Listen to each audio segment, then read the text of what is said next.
or nothing. Now, you know that's not what you do.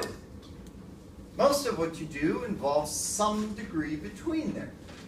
And a lot of that is coming from signaling through this area, from the thalamus and from the basal ganglia.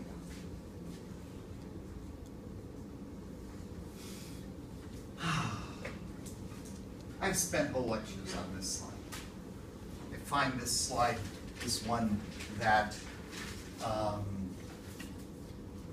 creates a tremendous amount of confusion for students. And so I've learned to take my time with it. This essentially is how signals move through the basal nuclear area. And now as you look at this, what you see is a tremendous amount of complexity. This is the schematic of this, all right? I'm gonna break this up into two pieces to get started.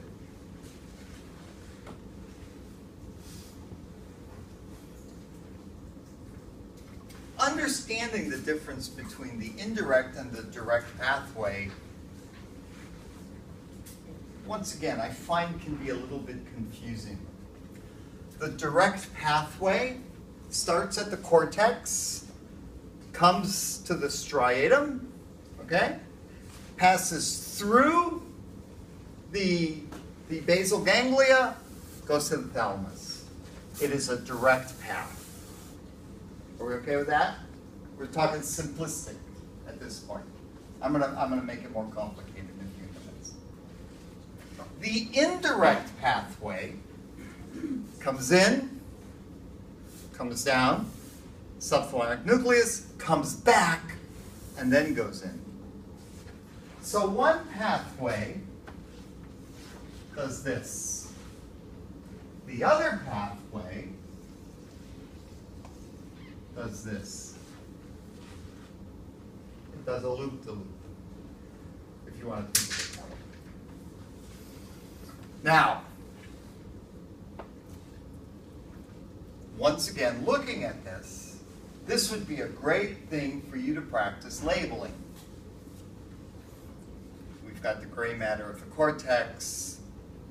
We've got up here the caudate nucleus. Over here, putamen, globus pallidus, external, internal, subthalamic nucleus, substantia nigra, pars compacta, pars reticulata. So that should be pretty easy for you to label, number one. Number two is like number 2 through 307. Direct pathway. Signal starts, and it's showing it's starting here. It can be anywhere in the motor cortex, typically. So that signal comes to the putamen here, which is the striatum, essentially. Okay? It's an excitatory signal, interacts with a neuron that has an inhibitory output. Interacts at the internal globus pallidus here, or what is it going to do? This is, what is this? Excitatory and inhibitory. What is it going to do to this? What is this going to do? If it's inhibited, what's it going to do? It is no. Inhibitory neurons do not become excitatory when they are inhibited. That's okay, thank you. That was taking you back to this. Okay? If this is inhibited, this is an inhibitory neuron, all right? If it's inhibited, what does it do? What? Nothing. If it does nothing, what does this do? Whatever other signals brought in. A couple of weeks ago, there was a cover of Science had a beautiful illustration of a neuron, and I want to try to digitize it to use in class, and if I can figure out how to do that. You must remember, there are no neuronal connections that are one neuron to one neuron. There are always multiple connections, which means any neuron within you is getting a tremendous number of signals. Those signals will contribute to excitation or inhibition. Now, the output from this neuron is going to be all or none. Either it's going to do it or it's not going to do it. So it's the combination of all the signals coming to this neuron that determines whether it is going to send a signal to the next target. Okay? So it becomes, and I find trying to understand it from the schematic is a little bit easier initially. You should be able to understand it and explain it with both figures. But we have a start, let's just talk the direct pathway. We have a signal that comes from the cortex. That signal is excitatory, and it uses glutamate as a neurotransmitter. It's going to interact with the striatum. Essentially, this signal comes to what's going to be this fiber here as well.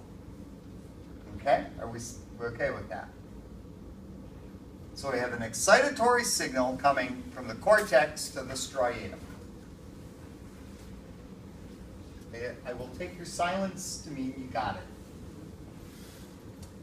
This neuron, this pathway, is an inhibitory pathway. There are multiple neurons involved with this. Some of them will be producing substance P, some of them GABA. This is inhibitory. This inhibitory neuron interacts with globus pallidus internal and substantia nigra pars reticulata. So obviously there are several fibers coming out of there. From both of these, we have inhibitory pathways utilizing GABA that goes to the thalamus. From the thalamus, we have an excitatory pathway, glutamate, that goes back to the motor cortex. So let's walk through what's happening. We have an excitatory signal. What does that cause? So this neuron will then have an action potential. If this neuron has an action potential, what's its effect here? It's going to inhibit. If this is inhibited, what does it do here? Nothing. If it does nothing here, what does this do? Ooh, that's a good question. This doesn't inhibit, therefore it will send out an excitatory signal. Okay, so far? Now, internally within the striatum, these, any inputs to the striatum can activate these. These are going to also excite this pathway. From substantia nigra, we have excitatory signals with dopamine. This is going to get complicated because I've got this excitatory pathway with dopamine and I have an inhibitory pathway with dopamine. What's the difference in those two pathways? Receptors. The receptors in the striatum. One of them leads to hyperpolarization, one leads to depolarization. If this pathway works properly, the thalamus sends a signal out that says do something. It sends an excitatory signal out. You walk through that, you understand it. Do you see what's going on there?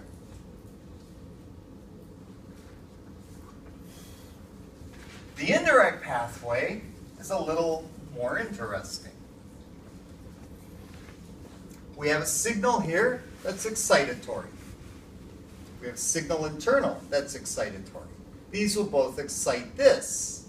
If this is excited, what does it do? It inhibits. But here is the big player in this game. Substantia nigra, pars compacta.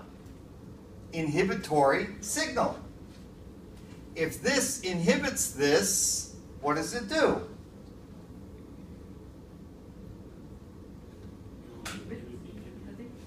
It what? It's inhibiting the inhibitor, so what does the inhibitor do? It does nothing. All right. If this does nothing, no, let's start out with it's inhibiting. Okay? If this is inhibitory, what does it do to this? It inhibits it.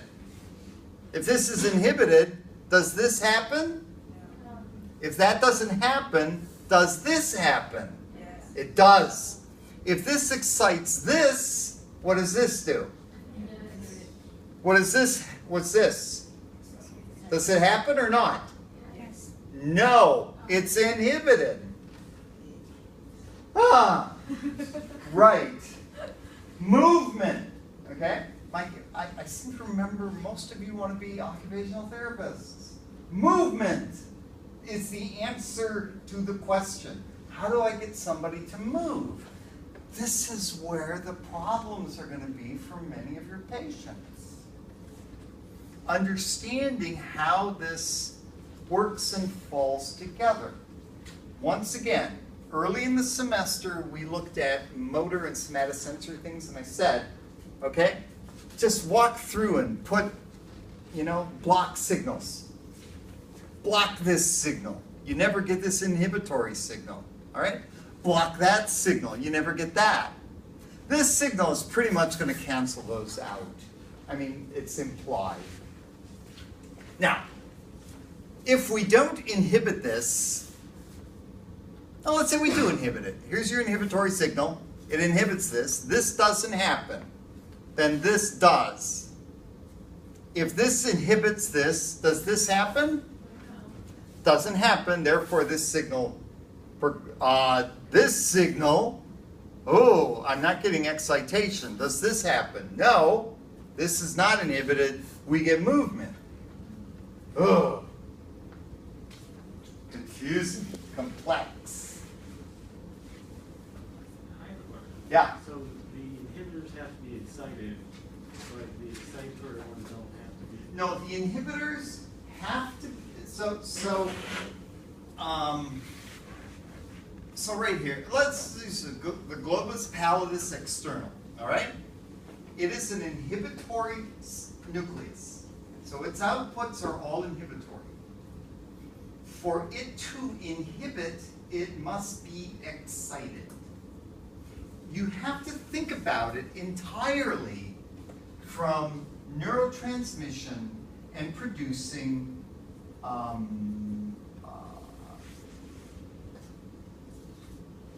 depolarization events, action potentials. So, here we have, okay, this is going to produce GABA. GABA is inhibitory, right? There it is. Here's our target.